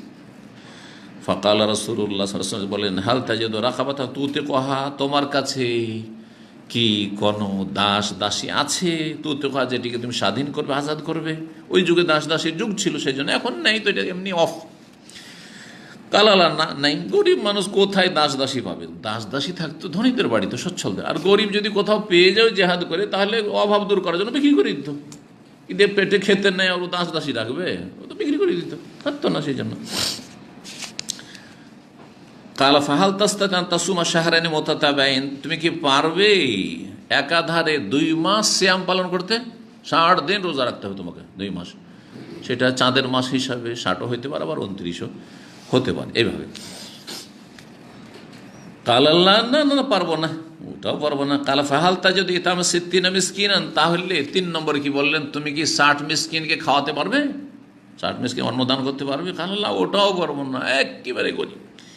কালা, বলছেন বর্ণনাকারী, ফাম্মা কাসাইন দান নবী, সেই ব্যক্তির নবীর কাছে বসে থেকে গেল, এসছে সমস্যার সমাধানের জন্য। আর 3টি সমাধানের কোনোটাই নেই তার কাছে, কোনোটাই নেই তার কাছে। বসে গেল। ফাবাইনা নাহনু আলা যালিকা, আমরা এই অবস্থাতেই ছিলাম, কিছুক্ষণ হয়েছে। উতিয়ান নবী সাল্লাল্লাহু আলাইহি ওয়াসাল্লাম বিআরাকিন, নবী সাল্লাল্লাহু আলাইহি ওয়াসাল্লামের কাছে একটি ঝুড়ি নিয়ে আসা হলো। ফিহা তামরু, যাতে ছিল খেজুর। আর আরাক হচ্ছে মিকতাল, মানে ঝুড়ি। আরাক শব্দটি একটু ভারী শব্দ, ওই জন্য হালকা শব্দ দিয়ে, প্রতি শব্দ দিয়ে কী করা হয়েছে? তার যেমন অনুবাদ করা হয়েছে মিকতাল, মানে যাতে মাপা, কাঠা বা পাত্র মাপা হয়, ঝুড়ি। কালা আইনা সাইল, ও জিজ্ঞাসাকারী, মাসলা জিজ্ঞাসাকারী কোথায়?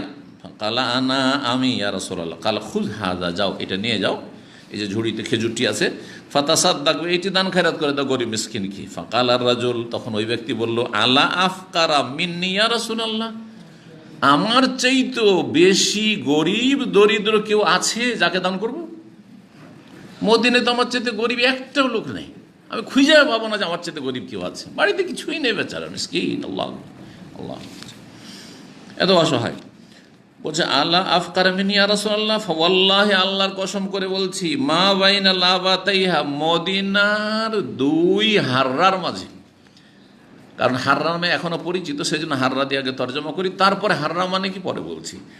দুই হাররার মাঝে যে ইরিদুল হাররাতাইন, লাবাতুন মানে হচ্ছে হাররা, আর লাবাতাই তাসনিয়া যেহেতু আছে, সুতরাং দ্বিবচন আছে, তো হাররাতাইন দুই হাররা। দুই হাররার মাঝখানে আল্লাহর কসম করে বলছি যে আহলে বাইতিন আফকারু মিন আহলে বাইতি, আমার পরিবারের চাইতে অধিক ফকির, অধিক দরিদ্র, অধিক শোচনীয় কেউ নেই, সবচাইতে গরিব গোটা। আর তখন মদিনাটা এই দুই হাররার মাঝখানে ছিল, এর বেশি বড় ছিল না মদিনা। এই মসজিদ নবী বর্তমান যুগের এর ওপর সামান্য একটু বেশি এদিক ওদিক হবে ব্যাস। আর মদিনার বাইরে মনে করা হয়তো যে ইহুদিদের মহল্লাগুলি, ওইগুলো ওই কোবার দিকে, মদিনার বাইরে কোবা, মদিনার বাইরে, মদিনার শহরের সাথে কোনো কানেকশন ছিল না। জুলহলেফা তো অনেক দূরে, জি হ্যাঁ এইরকম ছিল। জোরফ অনেক দূরে, এখন সব মদিনা, সব মদিনা। জি, এখন হাররা কাকে বলা হয়? হাররা বলা হয় এমন মাটিকে, এমন জমিকে, যেই জমিতে ছোট ছোট কুচি লাল পাথর থাকে, কুচি পাথর থাকে, ছোট ছোট পাথর। তো মদিনার দুই দিকে, মদিনার পূর্ব এবং পশ্চিম দিকে, পূর্ব এবং পশ্চিম দিকে, তার মানে বাবু সালামের দিকে এটা হচ্ছে পশ্চিম, হ্যাঁ, আর বাবে জিব্রাইল বাকির দিক যেটা যখন জিয়ারত করে বেরোচ্ছেন এটা হচ্ছে পূর্ব দিক। তো এই দুই দিকে কি ছিল? মদিনার এই লাল কুচি পাথর ছিল, হ্যাঁ, লাল লালের সাথে হয়তো কালো, এই কুচি কুচি পাথর, ছোট ছোট পাথর বিশিষ্ট জমিন ছিল, এলাকা ছিল। এই দুটোকে কি বলা হতো? হাররা বলা হতো। পূর্ব দিকের দিকে হাররায় শারকিয়া, আর পশ্চিম দিকের দিকে হাররায় গারিবা। এখন মহল্লার নামে এটি আছে। এর আগে আপনাদেরকে আলোচনা প্রসঙ্গে বলেছি যে আমাদের একজন শেখ ছিলেন, সৌদি নাগরিকত্ব পেয়েছেন, শেখ মোহাম্মদ নাসরতুল্লাহ রাহিমাহুল্লাহ তাআলা, কয়েক বছর আগে ইন্তেকাল করেছেন। তো ওনার বাসাতে খুব যেতাম। আর আহলে হাদিসদের বাংলাদেশে বড় আলেম মাওলানা আলিমউদ্দিন নদিয়াবি, যিনি সনদের খুব পণ্ডিত ছিলেন, মুহাদ্দিস ছিলেন, ওনার জামাই হয়েছিলেন, দ্বিতীয় স্ত্রী ওনার মেয়ে ছিল। তো ওনার বাড়ি হাররা শারকিয়াতে ছিল। হাররা শারকিয়া যখন আপনারা কবরস্থান পর্যন্ত গেছেন বাকি, তাই না? মদিনা কবরস্থান, আর কবরস্থান এদিকে, আর ওইদিকে এগিয়ে যাননি, ওইদিকে 1 কিলোমিটার মধ্যে চলে আসেন হাররা শারকিয়া ওগুলো। আর হাররা গারবিয়া আপনি বাবুসালাম থেকে বেরিয়ে সোজা ওইদিকে চলতে থাকেন, 1 কিলোমিটার চলে যান, তারপরে হাররা গারবিয়া। দুই দিকে লাল লাল পাথর বিশিষ্ট জমিন, একে হাররা বলা হয়, হাররা শারকিয়া, হাররা গারবিয়া। এর মাঝে কোনো পরিবার নেই যেই পরিবার আমার পরিবারের চাইতে অধিক দরিদ্র। নবী সাল্লাল্লাহু আলাইহি ওয়াসাল্লাম এই কথা শুনে বুঝতে পারলেন যে এ সাদকাটা তাকে কাফারার জন্য দিলাম, কিন্তু এত অভাব আছে তার বাড়িতে, ছেলেমেয়েরা অনাহারে আছে, পরিবার অনাহারে আছে, যে নিজেই খাওয়ার অনুমতি চাইছে, নিজে এবং নিজের ছেলে মেয়েকে খাওয়ানোর জন্য কি চাইছে? অনুমতি চাইছে এই লোক। তখন নবী সাল্লাল্লাহু আলাইহি ওয়াসাল্লাম হেসে দিলেন। ফাযাহিকান নবী সাল্লাল্লাহু আলাইহি ওয়াসাল্লাম কি করলেন? হেসে, হাত্তা বাদাত আনিয়াবু, এমনকি নবী সাল্লাল্লাহু আলাইহি ওয়াসাল্লামের মাড়ির দাঁত পর্যন্ত বেরিয়ে গেছে। কখনো কখনো খুব কম এটা হয়েছে। জি, আনিয়াব, আপনারা জানেন যে দাঁতগুলির নাম আছে প্রত্যেক দাঁতের, যারা কেরাত টেরাত চর্চা করে তাজউইদ তারা জানে। হ্যাঁ, সামনের দুটি ওপরে আর নিচে, এগুলো হচ্ছে সানিয়া বা সানায়া, আর তারপরে রোবাইয়া, 4 বিশিষ্ট। আর মাড়ির দিকে যেগুলো আছে সেগুলো হচ্ছে খাড়া খাড়ি আছে, যে ওগুলো হচ্ছে আপনার দাঁত আনিয়াব। জি, একবারে লাস্টের না, যে খাড়ায় আছে যে আনিয়াব। তো একটু বেশি হাসলে মুখটা একটু খুলে যায়, তখন ওই দাঁত বেরোতে পারে, ওই দাঁত বেরোতে পারে। জি হ্যাঁ। তো নবী সাল্লাল্লাহু আলাইহি ওয়াসাল্লাম একটু হেসে দিয়েছিলেন। সুম্মা কাল, তারপরে বললেন, আতইমু আহলাক, তোমার পরিবারকে খাইয়ে দাও, যাও তোমার পরিবারকেই এই 15 সা মানে 45 কেজি আনুমানিক খেজুর নিয়ে যা, ওরা কি খাইয়ে দাও। জি হ্যাঁ। তাহলে কি নিজের কাফারা নিজে খেতে পারবে? এটা তো কাফারা। আর অন্য লোকের কাফারা হয়তো, তাও হয়তো নিজেরই কাফারা, নিজের অপরাধ করলো নিজে, আর তারপরে তাকে কাফারা দিতে বলো। কাফারা অন্যায়, নবী সাল্লাল্লাহু আলাইহি ওয়াসাল্লাম দিলেন তার পক্ষ থেকে। হ্যাঁ, আর তারপরে নবী সাল্লাল্লাহু আলাইহি ওয়াসাল্লাম যখন দিয়ে দিলেন, তখন অন্য লোককে দান করো যাতে করে কাফারা আদায় হয়। বলছে যে আমার চাইতে গরিব তো নাই, কাকে দিতে যাবো? আমার চাইতে ভালো যারা সচ্ছল তাকে দিতে যাবো? ইয়া রাসূলুল্লাহ, একটু পারমিশন দেন যে আমার ছেলে মেয়েকে খাওয়াই। নবী সাল্লাল্লাহু আলাইহি ওয়াসাল্লাম, যা আতিমু আহলাক, তোমার পরিবারকে খাইয়ে দাও। তাহলে কি এমনটা চলবে যে নিজের পরিবারকে নিজের সাদকা, নিজের কাফারা খাওয়াইতে পারে? এই জন্য ওলামারা বলেছেন যে এটি তার সাথে খাস, এটি তার সাথে খাস। আর এখন এইরকম গরিব নেই। যতই গরিব আমাদের মধ্যে খুঁজেন, আমাদের চাইতে গরিব, আমাদের মধ্যে সবচেয়ে গরিব, যার বেতনটা দেবে তার চাইতে গরিব ওর গ্রামে আছে, এলাকাতে আছে, আছে না নেই? জি হ্যাঁ। সুতরাং এটা অন্যের জন্য প্রযোজ্য নয়। তবে কাফারা দিতে হবে, এটা সবার জন্য। এটাই হচ্ছে অধিকাংশ আইম্মা কেরামদের মধ্যে, কাফারা দিতে হবে। জি হ্যাঁ। খাস কোনটি? নিজের কাফারা, নিজের পরিবারকে খাওয়ানো, নিজের কাফারা থেকে নিজেই লাভবান হওয়া, উপকৃত হওয়া, এটা এই সাহাবের সাথে খাস। জি হ্যাঁ, আল্লাহু আ'লাম। এটাও ওলামা কেরামরা বলেছেন। 31 নম্বর অধ্যায়, বাবুল মোজামি ফি রমজান। এই অধ্যায় হচ্ছে রমজান মাসের সহবাসকারী সম্পর্কে। হাল ইউতিমু আহলা মিনাল কাফারা, নিজের পরিবারকে কাফারা থেকে খাওয়াইতে পারবে কিনা। ইযা কানু মাহাউইন, যদি তারা অভাবী হয়, তারা নিরি হয়, যেটাকে নিরি বলা হচ্ছে, এটা হচ্ছে মাহাউইজ, জি মহতাজ। 1937 নম্বর হাদিস, ওইটাই আসছে আর কি বিভিন্ন ভাষা দিয়ে। আবু হুরায়রা রাদিয়াল্লাহু তাআলা আনহু বর্ণিত, যা রাজুল নবী সাল্লাল্লাহু আলাইহি ওয়াসাল্লামের কাছে জনৈক ব্যক্তি আসলো, এসে বল, ইন্নাল আখিরা ওয়া কালা ইমরাতি ফি রমাদান। হতভাগা, আখির হতভাগা ব্যক্তি, হ্যাঁ, যে সামনের সারিতে নেই, সমাজের খারাপ লোক, হতভাগা আমি।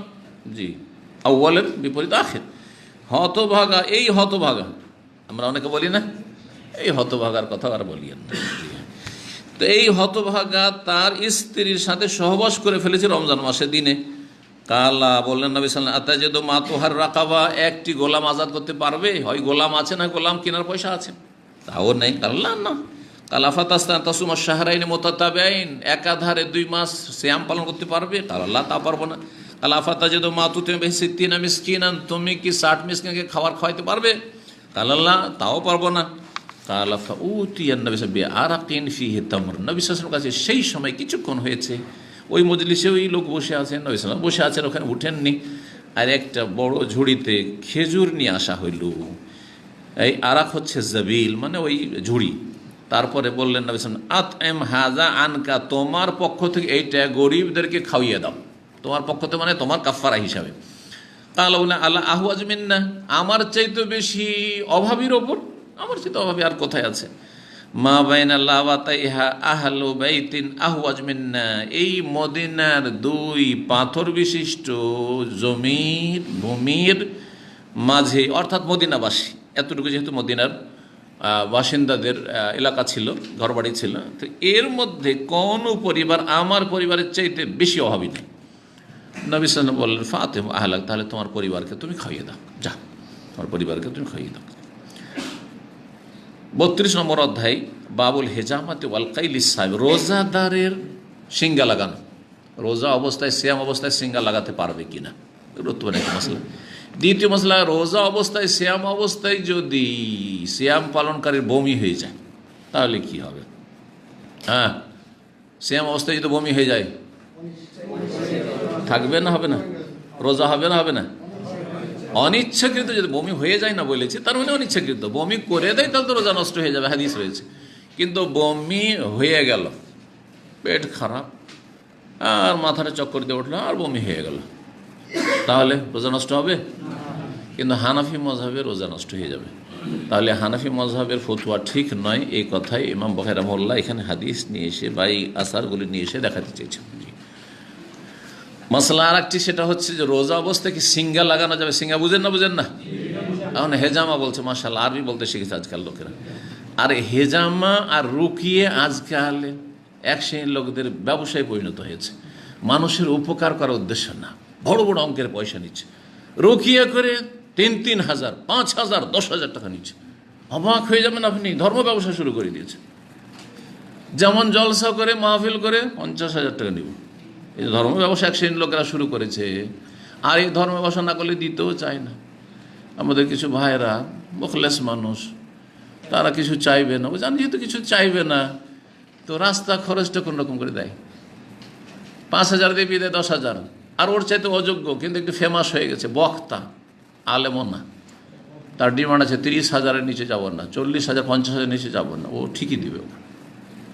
তো সমাজের লোক আমাদের খারাপ, সমাজের লোক খারাপ, যার ফলে সমাজের বক্তাও খারাপ। বুঝতে পেরেছেন? যদি ইনসাফ থাকতো, যে এই লোকটি রাত জেগে এই আমাদের প্রোগ্রাম করলো, তারপরে কত কষ্ট করে সফর করে আসলো, তার সুস্থতা অসুস্থতা আছে, রাতে সারা রাত জাগবে, তারপরে এসে ডিউটি করবে নাকি? তাহলে তার তো সংসার চালিতে হবে, তার তো পেট আছে, তার পরিবার আছে। বিবেক করা উচিত। চাইলো না, না না না না, এই শেখ তো আর কিছু পয়সা টয়সা নেয় না।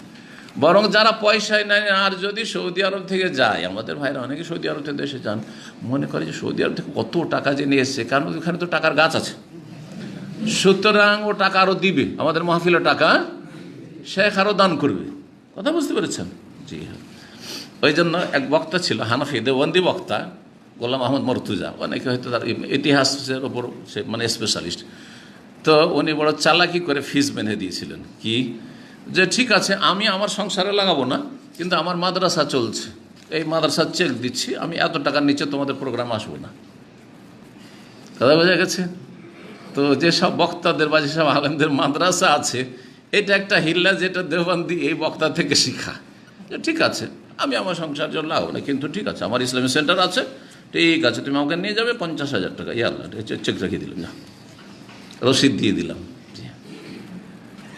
না হলে তো ফ্রি ফ্রি ডেলি ডাকবে, ডেলি একদিনে 3 প্রোগ্রাম। বাংলাদেশে কিছু কিছু বক্তা আছে একদিনে 3 প্রোগ্রাম করে, আর যাতে ওই ওয়াদামিশ করে, ওর বক্তব্য আছে সন্ধ্যা 7টায়, সন্ধ্যা 7টে করে রাতে 11টায় যাচ্ছে, এরকম ঘটনা আছে যে পৌঁছেছে। পরেশান মানুষ।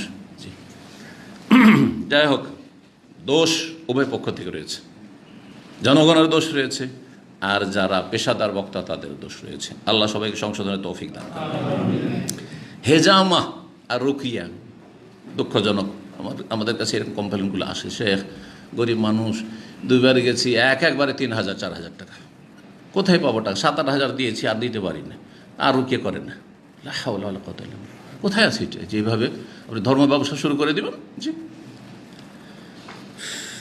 আল্লাহ তৌফিক, আল্লাহ আমাদেরকে হেদায়েত করুক এবং আল্লাহ সংশোধন করা তৌফিক দান করুক। বাবুল হেজামাতি ওয়াল কাইলিসা, রোজাদারের বমি হওয়া এবং সিঙ্গা লাগানো। চলেন উক্তিগুলি পড়েন, তারপরে মাসলা বলি, এটি ভালো হবে। ওয়াকাল আলী ইয়াহিয়া ইবনে সালেহ বলছেন, ইমাম বুখারী আমাকে ইয়াহিয়া ইবনে সালেহ বলেছেন, তাকে বয়ান করেছেন হাদিস মুআবিয়া ইবনে সাল্লাম, তিনি শুনেছেন কার কাছ থেকে?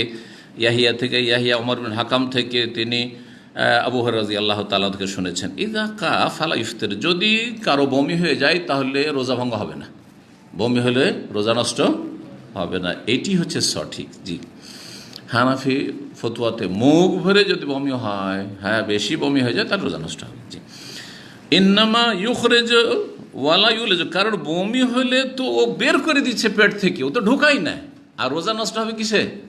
ভিতরে ঢুকালে, ও তো ঢুকায়নি, তো রোজা কেন নষ্ট হবে দাদা? কথা বুঝতে পেরেছেন? জি। ওয়ায়ুযকারু আন আবি হুরায়রা, আবু হুরায়রা থেকে উল্লিখিত হয়েছে, আন্নাহু ইফতির, উল্লিখিত হয়েছে, এখানে বলেছে ইমাম বুখারী, তার মানে এটা জয়ীফ, আবু হুরায়রা থেকে দুর্বল। কি উল্লেখ করা হয়েছে? যে যার বমি হয়ে যাবে তার রোজা নষ্ট হয়ে যাবে, কিন্তু এই আসার মওকুফ হাদিস আবু হুরায়রা থেকে যে সেটা দুর্বল, এদিকে ইঙ্গিত করে দিয়েছেন। ওয়াল আউয়ালু আসাহ, এই জন্য ইমাম বুখারী বলছেন যে প্রথম রেওয়ায়াতটি বেশি সহিহ। আবু হুরায়রা থেকে 2টো বর্ণনা, আগের বর্ণনা কি দেখেন, ইযা কা ফালা ইফতির, কারো যদি বমি হয়ে যায় তাহলে রোজা নষ্ট হবে না, ভঙ্গ হবে না। আর দ্বিতীয় উল্লেখ করা হয়েছে যে রোজা ভঙ্গ হয়ে যাবে। কোনটা বেশি সহিহ? বলছে আগেরটা বেশি সহিহ। একই জন থেকে 2টো ফতোয়া, তাহলে 2টোর সনদ দেখতে হবে। আপনাদের মধ্যে 10 বছরের পুরানো ছাত্র আর নিয়মিত আসে, কোনো দার্স মিস দেয় না, সে গিয়ে আমার পক্ষ থেকে একটা মাসলা বয়ান করছে, আর একটা লোক জীবনেও আসে না, প্রথমে এসেছে, আসার পরে শোনার পরে বয়ান করছে, কারটাকে বেশি? আর 2জন পরস্পর বিরোধী যদি আমার পক্ষ থেকে একটা মাসলাতে 2 রকম বলে, তো কোনটা বিশ্বাস করবেন? যে নিয়মিত আসে সে বুঝেছে যে আমি কি বলছি, আর যে নিয়মিত আসে না, কি বুঝেছে, কি থেকে কি বুঝে বসে আছে, বুঝছেন না? যেমন খবরের এক লোক এখানে সরাসরি আসছে, অথবা সে আমার অডিওর যুগের কথা বলছি, শুনেছে, আমি বলেছি যে ইসলামে প্রচলিত রাজনীতি নেই, মানে গণতান্ত্রিক রাজনীতি নেই। ও তখন মাসিক মদিনাতে সওয়াল করছে যে এইখানে দাম্মামে একজন শেখ আছেন, উনি বলছে ইসলামের রাজনীতি নেই। কোথায় গেল ইসলামের রাজনীতি নেই, আর কোথায় হচ্ছে এই গণতন্ত্রের কুফরি রাজনীতি নেই। ওটাকে ইসলামিক গণতন্ত্র বললে কাজ হবে না। যেমন ইসলামিক মত বলে কিছু নেই, ইসলামী পতিতালয় বলে কিছু নেই, ঠিক তেমনই ইসলামী জুয়া বলে কিছু নেই, আছে নাকি? এখন আপনারা যদি শুরু করেন, মাশাআল্লাহ, আমাদেরকে তো কিছু ইনকাম করতে হবে, ইসলামী জুয়া চলবে জি, যেমন ইসলামী ইন্স্যুরেন্সের নামে চলছে, আসলে ইন্স্যুরেন্স ইসলামী নয়, একটাও না। যেটাকে বলা হচ্ছে হ্যাঁ আপনার কি বলছে কোঅপারেটিভ ইন্স্যুরেন্স, আসলে কিচ্ছু না, ব্যবসা সব চুয়া। যাই হোক, তারপরে বলছেন ওয়াকাল ইবনে আব্বাস, আব্দুল্লাহ বিন আব্বাস রাদিয়াল্লাহু আনহুমা আর ইকরামা বলেছেন আস-সাওমু মিম্মা দাখালা, রোজা নষ্ট হবে যদি কোনো কিছু প্রবেশ করে তাতে, ওয়ালাইসা মিম্মা খারাজ, যা বের হয়ে যায় পেট থেকে তাতে রোজা নষ্ট হয় না, তাতে রোজা নষ্ট হয় না। ওয়াকানা ইবনে উমর, আব্দুল্লাহ ইবনে উমর রাদিয়াল্লাহু আনহু কি করতেন, ইয়াহতাজিমু, সিঙ্গা লাগাতেন, বমির কথা তাহলে হয়ে গেল, সিঙ্গা লাগাতেন, ওয়া হুয়া সায়েম, সিয়াম অবস্থায়, রোজা অবস্থায়। কে? প্রখ্যাত সাহাবী আব্দুল্লাহ বিন উমর রাদিয়াল্লাহু তাআলা আনহু, সুন্নতের পাবন্দ এবং বড় একজন সাহাবী, বিশিষ্ট সাহাবী, নবী সাল্লাল্লাহু আলাইহি ওয়াসাল্লাম সুন্নত সম্পর্কে বড়ই পণ্ডিত। তিনি নিজে সিঙ্গা লাগাইতেন সিয়াম অবস্থায়, সুম্মা তারাকু, তারপরে ছেড়ে দেন, প্রথম দিকে লাগাতেন আর তারপরে ছেড়ে দিয়েছেন। ফাঁকান ইহাতে, তারপরে তিনি সিঙ্গা লাগাতেন রাত্রে, সিঙ্গা লাগাতেন রাত্রে। এটা হচ্ছে সতর্কতামূলক, এটা হচ্ছে সতর্কতামূলক। আবার আরেকটি মত আছে যে না, সিঙ্গা লাগালে রোজা নষ্ট হয়ে যাবে, ইখতিলাফ বলবো। আর সতর্কতা, কমপক্ষে সতর্কতা অবলম্বন করা ভালো, যদি নিরুপায় না হয় যে এক্ষুনি লাগাইতে হবে, না হলে সিরিয়াস রোগীর অবস্থা হয়ে যাবে, তাহলে রাত পর্যন্ত অপেক্ষা করবে, রাত্রে রমজান মাসের রাতে সিঙ্গা লাগাবে। পরে তিনি রাতে লাগাতেন, সিঙ্গা লাগাতেন। ওয়াহতাজামা আবু মুসা ইলাইনা, আবু মুসা আশআরীর রাত্রে সিঙ্গা লাগিয়েছেন রমজানের রাতে। ওয়ায়ুযকারু আন সাদ ওয়া যায়েদ বিন আরকাম আন্নাহুম ইহতাজামু সিয়ামান, আবার উল্লেখ করা হয়েছে, বর্ণনা করা হয়েছে সাদ বিন আবি ওয়াক্কাস থেকে, যায়েদ বিন আরকাম থেকে, উম্মে সালামা রাদিয়াল্লাহু আনহুম থেকে, তিনজন সাহাবায়ে কেরাম থেকে, যে তারা সিয়াম অবস্থায়, রোজা অবস্থায় সিঙ্গা লাগিয়েছেন, রোজা অবস্থায় সিয়াম সিঙ্গা লাগে। তাহলে পরস্পর বিরোধী আমরা রিওয়ায়াত পাচ্ছি তাহলে এরকম সালাফদের থেকে। তারপরে বলছেন বুকাইর উম্মে আলকামা থেকে, কুন্না নাহতাজ মিন আয়েশা, আমরা সিঙ্গা লাগাইতাম আয়েশা রাদিয়াল্লাহু তাআলা আনহার কাছে, ফালা নুনহা, কিন্তু আমাদেরকে বারণ করা হইতো না। রোজার দিনে তারা সিঙ্গা লাগাতেন, তাদেরকে নিষেধ করা হতো না। তাহলে মা আয়েশারও মত কি ছিল, যে রোজা অবস্থায় সিঙ্গা লাগালে তাতে রোজা নষ্ট হয় না। তার সাহাবায়ে কেরামদের মাঝে এই বিষয়টি ইখতিলাফ ছিল। ওয়ায়ুরু আনিল হাসান, হাসান বসরি থেকে বর্ণনা করা হয়েছে, তিনি বর্ণনা করেছেন আন গায়রে ওয়াহিদ, একাধিক, আন গায়রে ওয়াহিদ মানে একাধিক, কয়েকজন সাহাবায়ে কেরাম থেকে, মারফু মানে নবী সাল্লাল্লাহু আলাইহি ওয়াসাল্লাম থেকে বর্ণনা করেছে এই হাদিস। এই হাদিসটি রয়েছে কি, আফতার আল হাজিম আল মাহজুম, যে সিঙ্গা লাগাবে আর যার সিঙ্গা লাগানো হবে উভয়ের সিয়াম ভঙ্গ হয়ে যাবে। ইফতার করে দিল, রোজা ভঙ্গ করে দিল। হ্যাঁ, হাজেম সিঙ্গা লাগানেওয়ালা, তিনি সিঙ্গা লাগান মানে যার যে এই পেশাটি করলো, রক্ত টানলো, আর যেই ব্যক্তির মাহজুম লাগানো হলো, উভয়ের সিয়াম ভঙ্গ হয়ে যাবে, বুঝলেন? আচ্ছা, যার লাগানো হইলো তার নষ্ট হবে, কিন্তু যে লাগাচ্ছে এই পেশা, হ্যাঁ চিকিৎসক সিঙ্গা লাগাচ্ছে, তার রোজা কেন নষ্ট হবে? হাদিসে তো দুইজনেরই বলা হয়েছে, একজন হ্যাঁ মুখ দিয়ে টানা। জি, এখন তার মুখ দিয়ে টানে না, কারণ এখন তো যন্ত্রপাতি হয়ে গেছে, কিন্তু একসময় কি মুখ দিয়ে টানতো, তাতে সম্ভাবনা হতে পারে টানতে গিয়ে ভিতরে রক্ত চলে যাওয়ার সম্ভাবনা রয়েছে, এই জন্য বলা হয়েছে আফতারা, রোজা নষ্ট হয়ে যাবে। কিন্তু যদি ভিতরে না যায়, রোজা নষ্ট হবে না, তার মানে আশঙ্কা রয়েছে। আর যাকে সিঙ্গা লাগানো হইল তার রোজা নষ্ট হবে, কারণ নবী সাল্লাল্লাহু আলাইহি সাল্লাম নিষেধ করেছেন এই হাদিসে, আফতার আল হাজমুল মাহজুম। সেই জন্য যারা বলছেন, কিন্তু অধিকাংশ আইম্মায়ে কেরাম বলছেন যে না, রোজা অবস্থায় সিঙ্গা লাগালে রোজা নষ্ট হয় না। মাসলা ইখতিলাফ রয়েছে। ইমাম আহমদ রাহিমাহুল্লাহ শুধু হাম্বলি মযহাবে রোজা অবস্থায় সিঙ্গা লাগালে রোজা নষ্ট হয়ে যাবে, এই হাদিসের আমল করে। এই হাদিস সুনান আবু দাউদে রয়েছে, আরও কয়েকটি হাদিসের কিতাবে রয়েছে। হাদিস কিন্তু সহিহ, আল্লামা আলবানী হাদিসটিকে সহিহ বলেছেন।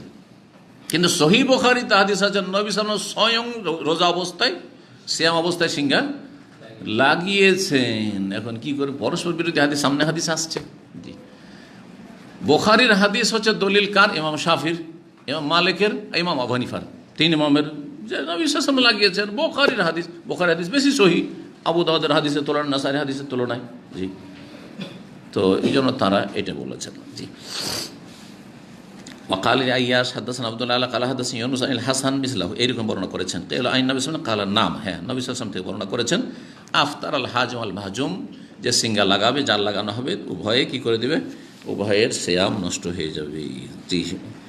সুম্মা কালা, তারপর বলছে আল্লাহ আলাম, আল্লাহ বেশি জানেন। তাহলে আদব হচ্ছে ফতোয়া দেওয়ার পরে, কোনো কথা বলার পরে কি বলা, আল্লাহ আলাম, আল্লাহ বেশি জানেন। জি।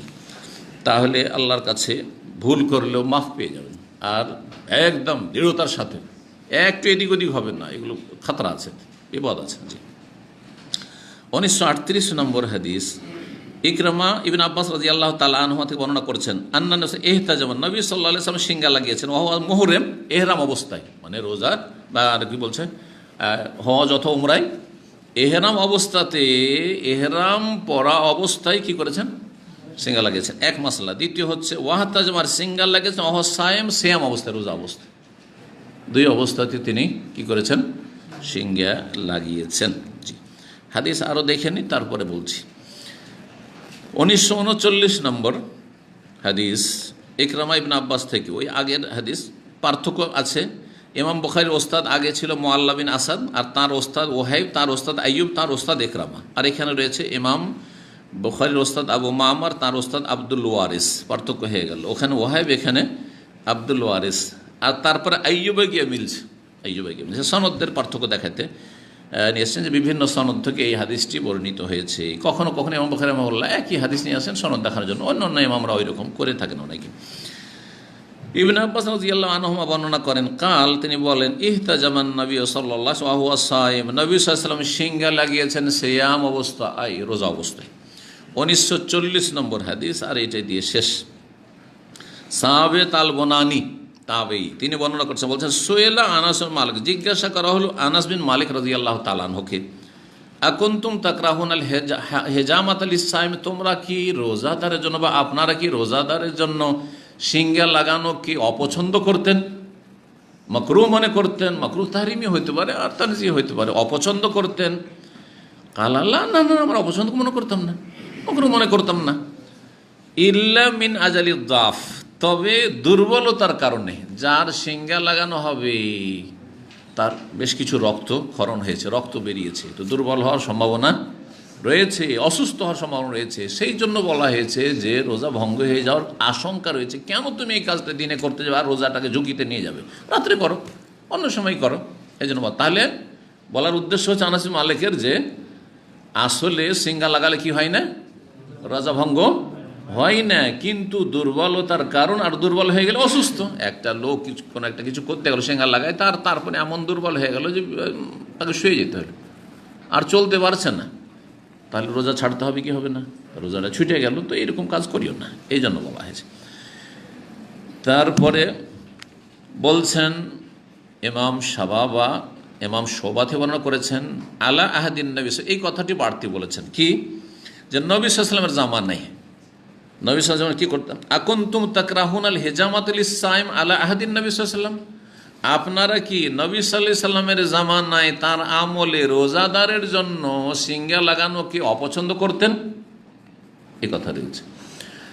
তো তিনি বললেন না, তবে কিসের জন্য, দুর্বলতার কারণ। তার মানে সাহাবাই কেরামদের মধ্যেও কি ছিল, বিষয়টিতে দ্বিমত ছিল, ইখতিলাফ ছিল। হাদিস দুই রকমের।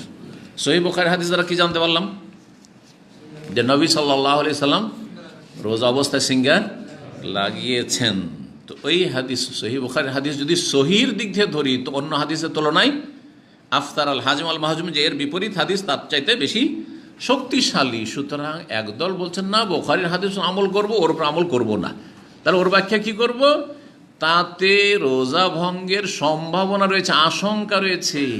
কারণ যে ব্যক্তি টান দিচ্ছে, হতে পারে ভিতরে চলে গেল অনিচ্ছাকৃত, কেন এই কাজটা তাহলে করতে যাবে, আর যে চিকিৎসা করছে, হেজামা লাগাচ্ছে, আর যার হেজামা লাগানো হচ্ছে সে হয়তো দুর্বল হয়ে পড়লো, আর রোজাটাকে কন্টিনিউ করে পুরা করতে পারলো না সন্ধ্যা পর্যন্ত, তো কেন এই কাজ করবে।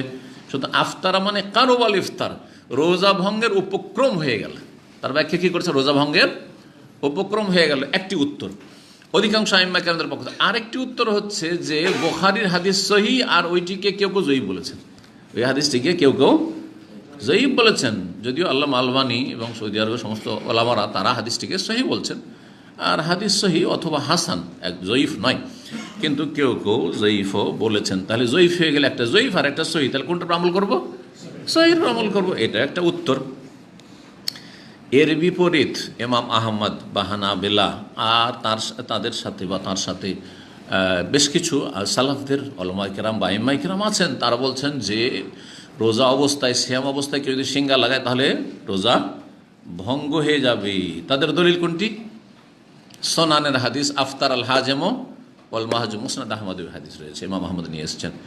যেই ব্যক্তি সিঙ্গা লাগালো আর যার লাগানো হলো, দুজনে ইফতার করে দিল, মানে সিয়াম ভঙ্গ করে দিল। এটি হচ্ছে তাদের দলিল। তাহলে এখন তাদের সামনে প্রশ্ন উঠে যে বুখারীর হাদিস কি জবাব দেবেন?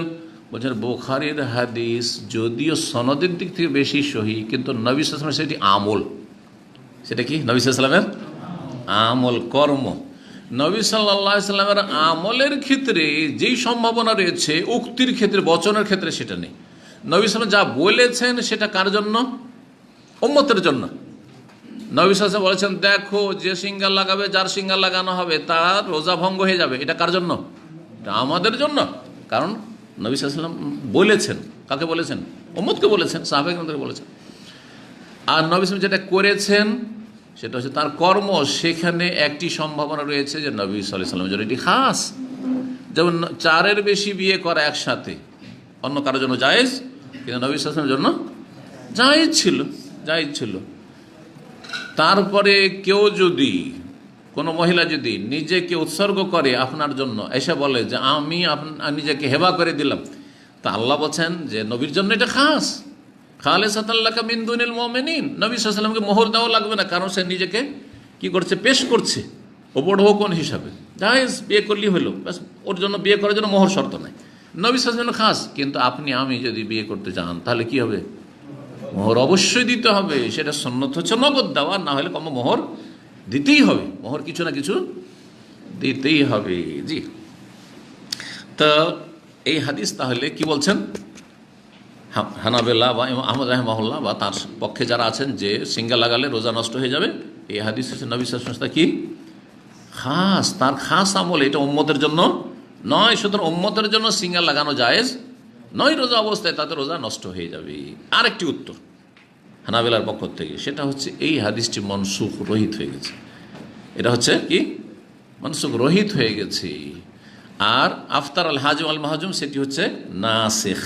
কিন্তু নাসেখ মানসুখ বলার জন্য একটি শর্ত, হয় নবী সাল্লাল্লাহু আলাইহি ওয়াসাল্লাম নিজে বলে দিয়েছেন, অথবা কোনো সাহাবী বলেছেন যে দেখো আগে কিন্তু এটি হুকুম, এখন এটা নয়। বোঝা গেছে? যেমন নবী সাল্লাল্লাহু আলাইহি ওয়াসাল্লাম কি বলেছেন যে তোমাদেরকে কবর জিয়ারত করতে আগে নিষেধ করতাম, কুনতু নাহাইতুকুম আন জিয়ারাতুল কবুর আলা ফাজুরুহা, এখন তোমরা কবর জিয়ারত করো, ফাইন্নাহা তুযাক্কিরুকুমুল আখিরাহ। নবী সাল্লাল্লাহু বলে দিলেন, ঠিক আছে? বা নবী সাল্লাল্লাহু বলেননি, কিন্তু সাহাবীরা বলেছেন যে কানা আখিরুল আমরাইন তারকুল উযমি মাসাতিন নার।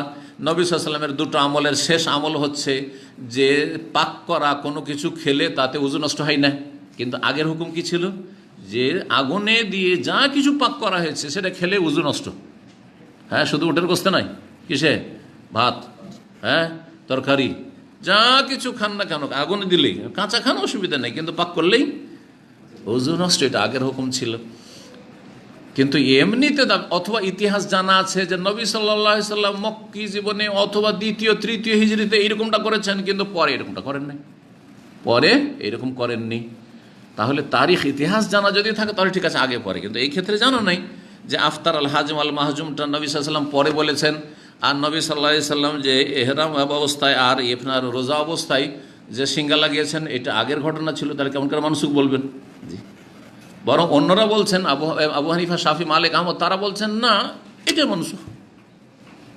বুখারীটা না, কি বলছেন? আফতার আল হাজম আল মাহজুম সেটা মানসুখ, আর এটি হচ্ছে নাসিখ। যাই হোক, বড় দ্বন্দ্ব রয়েছে মাসলাই।